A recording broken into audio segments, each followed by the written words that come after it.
Retrouvez une méditation quotidienne gratuite chaque jour sur l'application Le Monastère, disponible sur Apple et Google. Je vous souhaite une bonne écoute. Certaines promesses sont si petites qu'elles semblent à peine mériter ce nom. Elles se font sans cérémonie, dans un moment de fatigue ou de bonne volonté, sans que l'on ait vraiment le sentiment de s'engager. Puis l'heure habituelle arrive et rien ne se passe. Encore 5 minutes, se dit-on, tout en sachant déjà que ce seront plutôt 30. On se promet de prendre la parole pendant la réunion, puis on garde le silence, en se disant que ce n'était finalement pas le bon moment. Demain matin, je ne regarderai pas mon téléphone. Je commencerai lundi, je n'en prendrai qu'un. Cette fois, je dirai ce que je pense au lieu de tout ravaler. Je recommencerai demain. Prise isolément, chacune de ces promesses semble insignifiante. Mais elles ne restent jamais vraiment isolées. Au fil des années, nous nous faisons à nous-mêmes plus de promesses qu'à n'importe qui d'autre. Des milliers sans doute.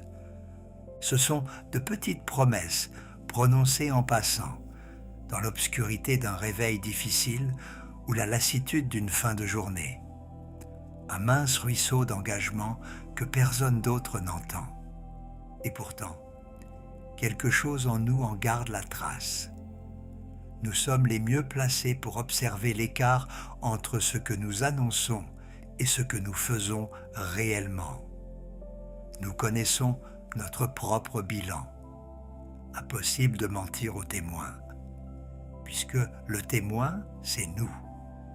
Alors, quelque part à l'intérieur, ce témoin finit par tirer la seule conclusion que les faits semblent lui permettre. Ma parole envers moi-même ne m'engage pas vraiment. Elle exprime seulement une préférence. Elle décrit ce que j'aimerais faire et non ce que je ferai réellement. C'est peut-être là l'une des solitudes les plus profondes que l'on puisse éprouver, même si nous la nommons rarement ainsi. Ne plus croire à sa propre parole, c'est devenir peu à peu un étranger pour soi-même. On s'entend prendre une nouvelle résolution et l'on sourit intérieurement, avec une indulgence un peu triste, comme devant un enfant qui annonce de grands projets. On est devenu quelqu'un que l'on ne prend plus tout à fait au sérieux. Et comme personne d'autre ne peut le voir, cette blessure peut rester là pendant des années, discrète et silencieuse. C'est de cette confiance intérieure que j'aimerais parler aujourd'hui, car elle permet de comprendre quelque chose qui déroute beaucoup de personnes sincères et pleines de bonne volonté. Elle explique pourquoi s'acharner fonctionne si rarement, pourquoi une grande résolution, pourtant prise avec une émotion véritable, peut s'effondrer en quelques jours. Et elle nous indique peut-être une voie plus douce, mais aussi beaucoup plus fiable, pour redevenir quelqu'un sur qui nous pouvons réellement compter. Pour comprendre ce qui s'est passé, sortons un instant de nous-mêmes et regardons comment la confiance fonctionne avec les autres. Dans ce domaine, les choses nous paraissent bien souvent beaucoup plus claires. Nous avons presque tous connu cette personne qui annule toujours au dernier moment. Pas quelqu'un de mauvais, pas quelqu'un que nous détestons. Souvent, au contraire, une personne chaleureuse que nous étions sincèrement heureux de rencontrer au début. Mais le message finit toujours par arriver. 1 heure avant, parfois 20 minutes avant. Un imprévu, de longues excuses, probablement sincères. Une bonne raison, et les raisons sont souvent parfaitement réelles. Alors nous répondons, ce n'est pas grave une prochaine fois. Et sur le moment, nous le pensons vraiment. Pourtant, quelque chose commence peu à peu à changer en nous. Les premières fois, nous sommes simplement déçus. Puis, sans même l'avoir décidé, nous commençons à accorder moins de poids au projet fait avec cette personne. Nous ne réservons plus toute notre soirée. Nous gardons une autre possibilité quelque part, en arrière-plan, au cas où. Et un jour, lorsqu'elle nous propose de nous voir vendredi, une petite part de nous ne croit tout simplement plus que ce vendredi aura vraiment lieu. Nous ne sommes pas nécessairement en colère. Nous n'avons peut-être jamais abordé le sujet avec elle. Nous avons simplement appris, par la répétition, quelle valeur accorder à sa parole. Nos attentes se sont ajustées. Et une fois cet ajustement installé, il devient très difficile de revenir en arrière. Car il ne repose pas sur un raisonnement abstrait. Il repose sur ce que nous avons vu encore et encore. Voilà ce qu'est réellement la confiance. Elle est bien différente de l'idée que l'on nous en donne habituellement. La confiance est une forme de mémoire. Elle est le résumé silencieux que notre esprit conserve d'une longue suite de petits moments. Elle ne se crée pas par de belles paroles, car elle n'a jamais été faite de paroles. La confiance que nous accordons à quelqu'un n'est pas, au fond, un simple sentiment, c'est une conclusion. Une conclusion à laquelle nous arrivons après avoir observé, dans la durée, si les paroles d'une personne finissent par rejoindre ses actes. Pourtant, dès qu'il s'agit de nous-mêmes, nous imaginons souvent que la confiance en soi est une émotion particulière. Certaines personnes en posséderaient beaucoup, d'autres très peu. Elle serait une sorte de certitude intérieure qu'il suffirait de retrouver ou de faire grandir. Alors nous essayons de nous convaincre. Nous répétons des phrases encourageantes. Nous nous efforçons de croire plus fort en nous-mêmes. Mais cela ne tient pas longtemps, parce que cette confiance ne repose encore sur rien. Et parce qu'une part honnête de nous le sait très bien. Aucune affirmation ne pourra convaincre la part de nous qui observe nos actes depuis 20 ou 30 ans. Elle connaît les faits. Elle a vu passer lundi après lundi. Lorsque cette part de nous a conclu que notre parole n'était pas fiable, cette conclusion vient discrètement affaiblir tout ce que nous entreprenons ensuite. C'est pour cette raison que les grandes résolutions échouent si souvent. Et cela n'a pas grand-chose à voir avec une prétendue faiblesse de caractère. Lorsque le 1er janvier, nous annonçons intérieurement une transformation complète de notre vie, une part de nous ne réagit même plus. Elle a déjà entendu ce discours. Elle sait comment l'histoire se termine habituellement. Nous ressemblons à un créancier trop souvent déçu, écoutant un débiteur lui présenter une nouvelle promesse, plus ambitieuse encore que les précédentes. Bien sûr que le crédit n'est pas accordé. Il serait même imprudent de l'accorder. Le problème n'est donc pas simplement que nous manquons de volonté. Le problème est que nous ne nous croyons plus. Et nous avons pour cela de bonnes raisons. La vraie question n'est donc pas comment se sentir plus confiant. La vraie question est plutôt pourquoi rompons-nous si régulièrement les petites promesses que nous nous faisons? Car si nous parvenons à en comprendre les causes, nous pourrons commencer à agir avec elles au lieu de lutter aveuglément contre nous-mêmes. J'en vois principalement 3, et toutes les 3 peuvent évoluer. La première est peut-être la plus facile à pardonner, car elle ne contient aucune véritable tromperie. Nous faisons une promesse depuis un certain état, puis nous devons la tenir depuis un état entièrement différent. La décision est prise un dimanche soir. Nous sommes reposés, nous avons mangé. La semaine s'étend encore devant nous, propre, calme et théorique.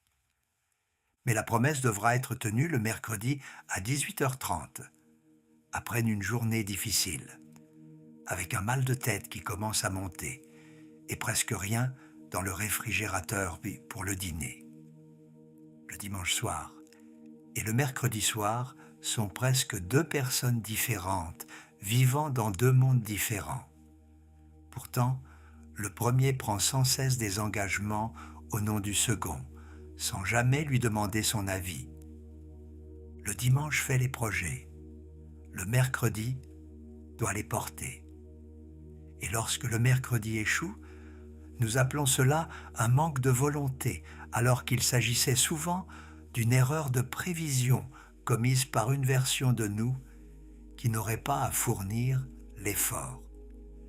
Quiconque a construit quelque chose dans la durée finit par le comprendre et s'organise en conséquence. On ne demande pas à son moi fatigué de devenir héroïque. On place la barre à une hauteur qu'un mauvais jour pourra encore franchir. On fait en sorte que la promesse puisse tenir même lorsque le temps se gâte. Ce n'est pas manquer d'ambition.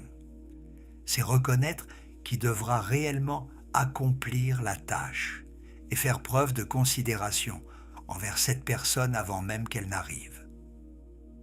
La deuxième cause est plus subtile. Elle mérite d'être regardée avec honnêteté, car elle se cache à l'intérieur de ce qui ressemble, sur le moment, à une intention sincère. Nous nous faisons parfois des promesses, non pas pour les tenir, mais pour ressentir pendant quelques instants ce que cela ferait d'être quelqu'un qui les tient. La promesse naît tard le soir, après une journée décevante, dans un mélange de honte et de culpabilité. Et, à cet instant précis, elle remplit une fonction émotionnelle. Elle nous apaise. Elle nous permet de nous dire que nous sommes encore sérieux, que nous tenons toujours à quelque chose, que demain sera différent. Mais une promesse faite pour soulager la culpabilité du soir n'a pas nécessairement de racine dans la réalité du lendemain. Au réveil, la culpabilité s'est dissipée et souvent la promesse disparaît avec elle. Car cette promesse ne parlait pas vraiment du lendemain. Elle servait surtout à traverser la soirée. La troisième cause est la plus simple et sans doute celle qui nous piège le plus souvent. Nous promettons trop grand. Nous nous promettons rarement une simple promenade. Nous nous promettons de devenir quelqu'un qui fait du sport chaque jour. Nous ne nous promettons pas d'écrire une page. Nous nous promettons d'achever le livre. Nous donnons à nos engagements des dimensions immenses. Or, un engagement immense est souvent un engagement déjà préparé pour l'échec. Il exige qu'une version de nous qui n'existe pas encore apparaisse dès demain matin, entièrement formée, parfaitement disciplinée et prête à vivre autrement. Une phrase du Tao Te Ching touche précisément à cela. Elle nous dit que celui qui promet à la légère tient rarement parole et finit par être peu cru. Il faut prendre le temps de l'entendre. Le texte ne nous reproche pas seulement de rompre nos grandes promesses, il attire notre attention sur quelque chose de plus profond, la légèreté avec laquelle ces promesses ont été faites au départ. Nous lançons de grands vœux dans un élan d'émotion, sans prendre le temps de sentir si nous pourrons réellement les porter. Et cette facilité même à les prononcer révèle souvent qu'ils n'étaient pas encore tout à fait réels. Une parole donnée à la légère est déjà une parole à moitié rompue. Le sage, nous dit le Tao, est économe de ses mots. Il ne se hâte pas de les donner. Il les laisse mûrir afin que sa parole conserve du poids lorsqu'elle est enfin prononcée. Beaucoup d'entre nous ont fait exactement l'inverse avec eux-mêmes. Nous avons dépensé notre propre parole sans compter, dans tant de résolutions trop vastes et de promesses sans lendemain, qu'elle a fini par perdre presque toute sa valeur. Nous arrivons alors au véritable travail. Il ne consiste pas à forcer davantage, il consiste à réparer une relation. Et sur ce chemin, la personne qui annule toujours peut devenir notre maître. Imaginons que cette personne veuille sincèrement regagner notre confiance. Qu'est-ce qui fonctionnerait réellement? Certainement pas un grand discours, pas davantage de longues excuses, aussi émouvantes soient-elles, si elles sont suivies du même comportement. Nous connaissons déjà ce cycle. Il ne nous apprend plus rien.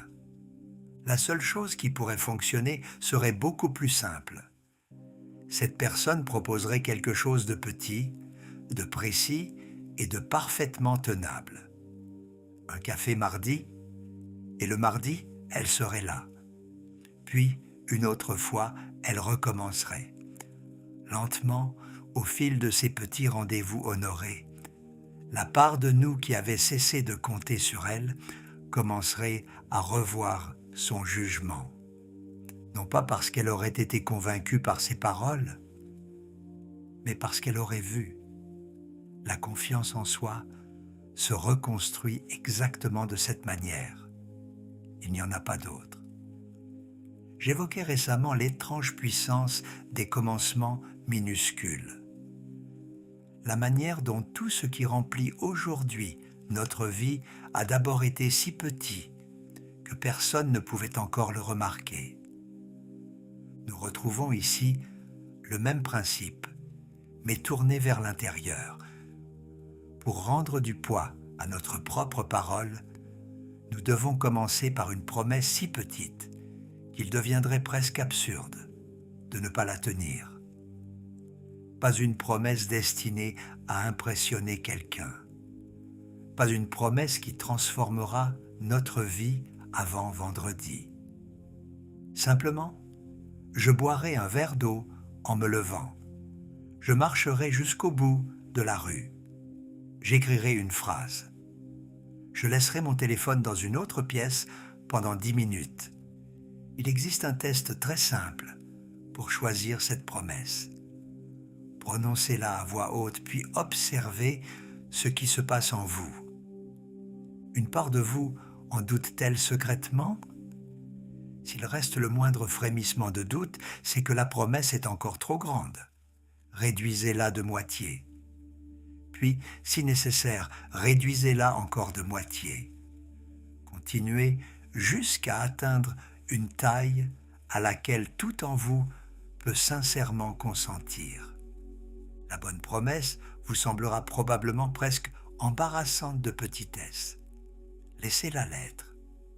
Pour l'instant, vous n'essayez pas d'accomplir quelque chose d'impressionnant. Vous essayez de redevenir crédible à vos propres yeux.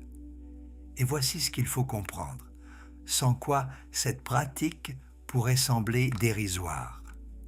Le verre d'eau n'est pas le véritable sujet. La promenade n'est pas le véritable sujet. Ce qui compte, c'est ce que la promesse tenue vient dire au témoin intérieur. Chaque petite promesse honorée devient une preuve déposée de l'autre côté de la balance. Elle murmure « Cette fois, cette parole était réelle. » Puis une autre preuve vient s'ajouter, puis une autre. Ce n'est pas seulement une habitude que nous construisons, même si une habitude peut naître au passage. C'est une réputation que nous reconstruisons auprès de nous-mêmes, devant le seul témoin dont le regard nous accompagne partout. Il existe un second aspect de cette pratique, indispensable pour qu'elle ne se transforme pas en une nouvelle manière de nous punir. Reconstruire la confiance en soi suppose également de cesser de faire les promesses que nous savons déjà ne pas pouvoir tenir, même les plus séduisantes, même celles qu'il serait agréable de prononcer ce soir.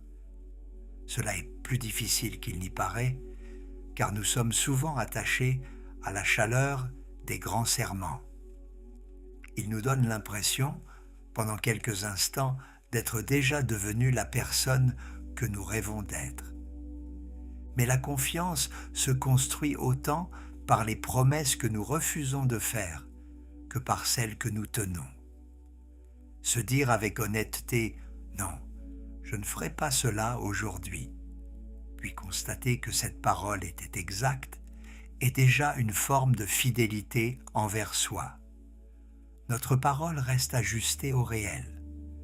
Une petite parole vraie nourrit davantage la confiance qu'une grande parole fausse. Car dans la durée, la fiabilité n'est rien d'autre que cela, une parole qui demeure proche de ce qui aura réellement lieu. Nous réapprenons à penser ce que nous nous disons, et cela demande parfois de moins nous promettre. Au début, cette manière de faire peut ressembler à une tricherie. On nous a appris que la promesse ambitieuse était vertueuse, tandis que la promesse modeste serait une forme de renoncement. Mais regardons la situation depuis la place du témoin. Le témoin intérieur ne récompense pas l'ambition. Il enregistre la fiabilité. Deux personnes peuvent terminer leur journée après avoir accompli exactement la même petite chose. La première avait promis peu, puis elle l'a fait. Elle s'endort en ayant tenu parole. La seconde avait promis beaucoup, puis elle n'a accompli que cette même petite chose. Elle s'endort en ayant, une nouvelle fois, rompu sa parole. L'action extérieure est identique, mais la relation intérieure évolue dans deux directions opposées. Cela mérite que l'on s'y arrête, car cela signifie que la réparation reste accessible à chacun d'entre nous dès aujourd'hui, quelle que soit la quantité de choses que nous sommes capables d'accomplir. Bien sûr, il arrivera encore qu'une promesse soit rompue, pas forcément par négligence. Il arrivera simplement que la vie prenne toute la place. Une matinée disparaîtra dans un imprévu et la promesse restera là, non tenue. Le soir, nous ressentirons peut-être ce vieux pincement familier. Il est important de savoir quoi faire à cet instant, car c'est précisément là que beaucoup de personnes abandonnent tout silencieusement. Revenons encore une fois à la confiance que nous accordons aux autres. Lorsqu'un ami fiable depuis des mois annule une seule fois, que se passe-t-il? Presque rien. Une soirée manquée n'efface pas tout ce qui l'a précédé. Nous le savons instinctivement, car la confiance n'a jamais exigé la perfection. Elle repose sur une tendance générale, sur ce qui se produit le plus souvent. Une exception ne suffit pas à renverser tout un mouvement. L'ami qui annule une fois reste, à nos yeux, quelqu'un qui vient habituellement. Pourtant, nous nous refusons souvent à nous-mêmes cette simple équité. Nous rompons une petite promesse et nous agissons comme si elle effaçait toutes celles que nous avions tenues auparavant. Retour à zéro, nous disons-nous, je n'ai pas changé. Mais ce verdict n'est pas de la lucidité, même s'il en prend parfois l'apparence.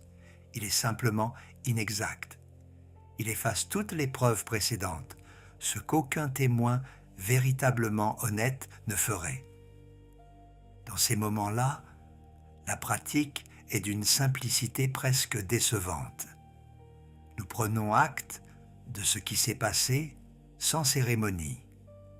Puis, nous tenons la promesse suivante. Pas de grand discours, pas de punition, pas de nouvelles promesses 2 fois plus exigeantes pour compenser l'échec, car ce sont précisément les engagements démesurés qui ont abîmé notre confiance au départ. Ce qui rétablit une direction, c'est simplement le prochain pas dans cette direction. Rien de plus n'est nécessaire.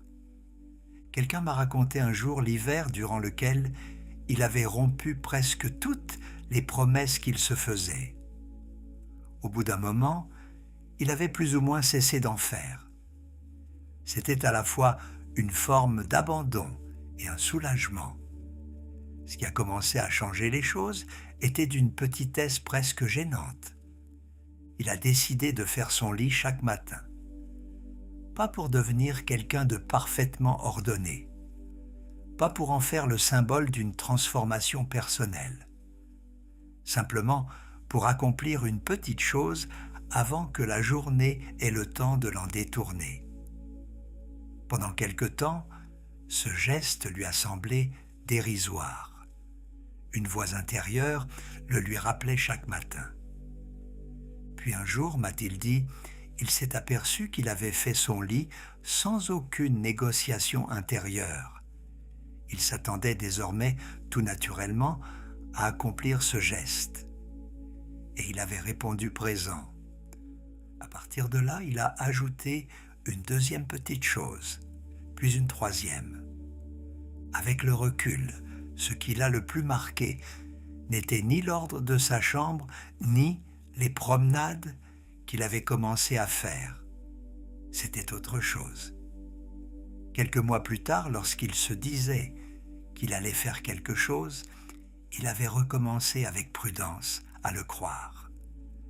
Sa parole avait retrouvé du poids, pour une raison très simple. Celui qui la donnait avait recommencé à la tenir.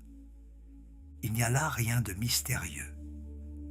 La confiance retrouvée n'est faite que de preuves accumulées, à l'intérieur de nous comme dans nos relations avec les autres.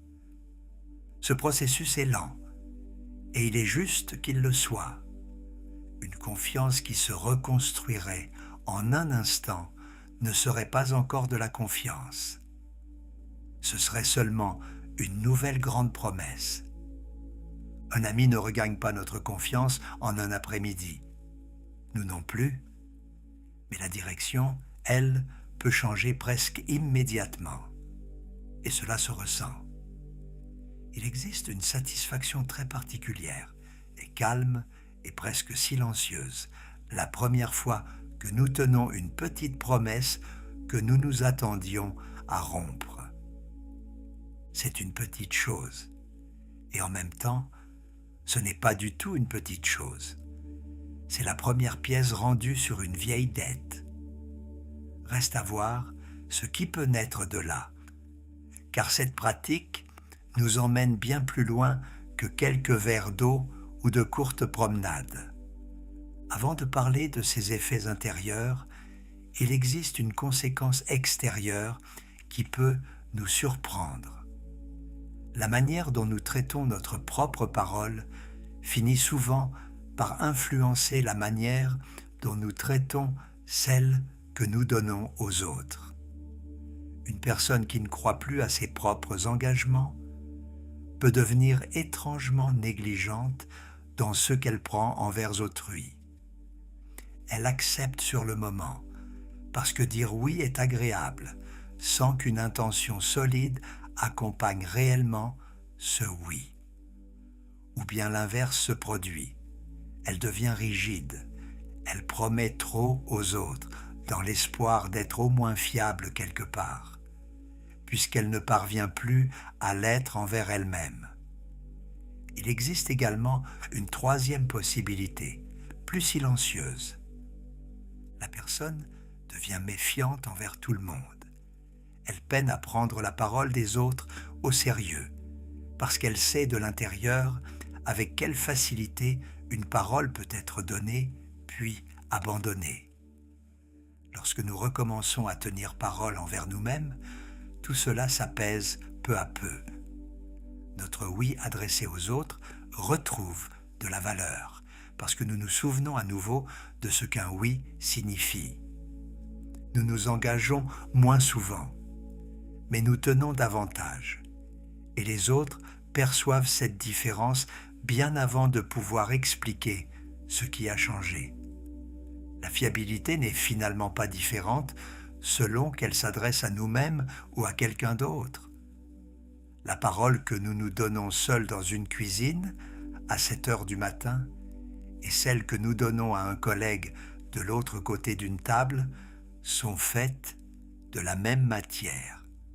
Elles se renforcent ensemble ou s'épuisent ensemble. À l'intérieur, la première chose que nous remarquons est que les décisions deviennent plus légères. Une grande partie de notre difficulté à choisir vient secrètement du doute que nous éprouvons sur notre capacité à aller au bout de notre choix. Nous hésitons à prendre une direction non seulement parce que nous craignons qu'elle ne soit pas la bonne, mais aussi parce qu'une part de nous soupçonne que nous ne la suivrons pas vraiment. Alors, à quoi bon choisir ? Lorsque nous savons que nous pouvons compter sur notre propre parole, choisir devient moins coûteux. Le choix et l'action ne sont plus deux incertitudes séparées. La deuxième chose que nous remarquons est qu'une certaine fatigue commence à se dissiper. Celui qui ne se fait pas confiance doit sans cesse se surveiller. Il doit se pousser, se rappeler à l'ordre, se contrôler, vérifier ce qu'il fait, comme si l'ouvrier ne pouvait jamais être laissé seul.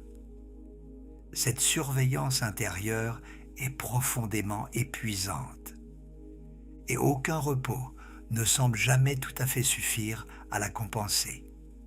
Mais nous n'avons pas besoin de monter la garde devant quelqu'un dont nous croyons la parole. À mesure que la confiance revient, le gardien peut enfin s'asseoir. Une grande part de ce que nous appelons la discipline n'est parfois dans sa forme la plus dure que la surveillance épuisante d'un être auquel nous ne faisons plus confiance. Lorsque la confiance est restaurée, cette surveillance devient moins nécessaire. Et ce qui ressemblait depuis toujours à un manque de volonté se révèle parfois être autre chose.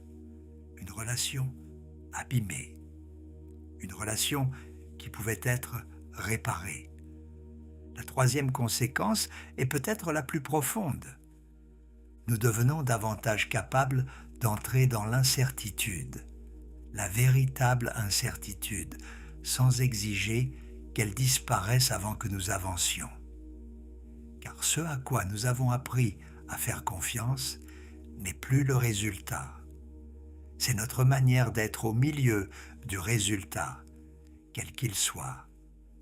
Nous savons que si les choses tournent mal, nous ne nous abandonnerons pas. Nous savons que si nous nous trompons, nous resterons présents.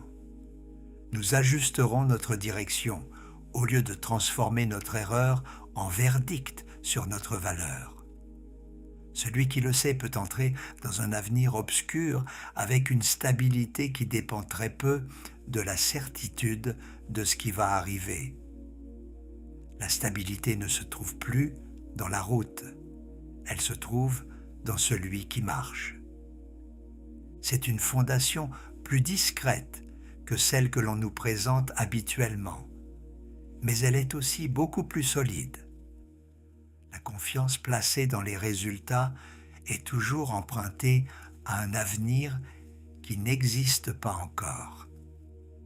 Elle s'effondre dès que l'avenir refuse de se dérouler comme prévu. La fidélité envers soi-même, elle, ne dépend pas de ce qui arrivera. Elle dépend seulement de la manière dont nous nous traiterons en chemin, et cela reste d'une certaine façon entre nos mains. Une saison difficile peut retirer beaucoup de choses à quelqu'un. Elle ne peut pas lui retirer sa décision de rester à ses propres côtés pendant qu'il la traverse. Et curieusement, ceux qui possèdent cette fidélité ont besoin de beaucoup moins de garanties avant de commencer. Ils ne demandent plus à la vie de leur promettre une sécurité parfaite. Ils se sont fait à eux-mêmes la seule promesse qui puisse réellement être tenue, la promesse de ne pas se quitter. Revenons pour finir à cette personne qui annule toujours. Si nous sommes honnêtes, nous savons qu'elle pourrait un jour regagner notre confiance. Cela prendrait du temps. Il faudrait de petits rendez-vous honorés, sans grands discours ni nouvelles excuses. Mais cela pourrait arriver, lentement, un mardi tenu après l'autre, jusqu'au jour où nous nous apercevrions que nous avons recommencé à compter sur elle sans même y penser. Cette même personne existe aussi à l'intérieur de nous. C'est celle qui a entendu toutes nos promesses et qui a cessé de croire à la plupart d'entre elles. Cette relation-là peut, elle aussi, être réparée. Comme toute confiance brisée, elle ne se répare pas par un discours. Elle se répare par ce que nous faisons avec constance, un petit geste après l'autre. Il ne vous est pas demandé de croire pleinement en vous aujourd'hui. Ce serait peut-être trop demandé. Et depuis le début, ce n'était sans doute pas la bonne consigne. Il vous suffit de choisir une promesse assez petite pour pouvoir être tenue, puis de la tenir et de laisser ce simple geste dire ce qu'aucune grande déclaration n'a jamais réussi à dire.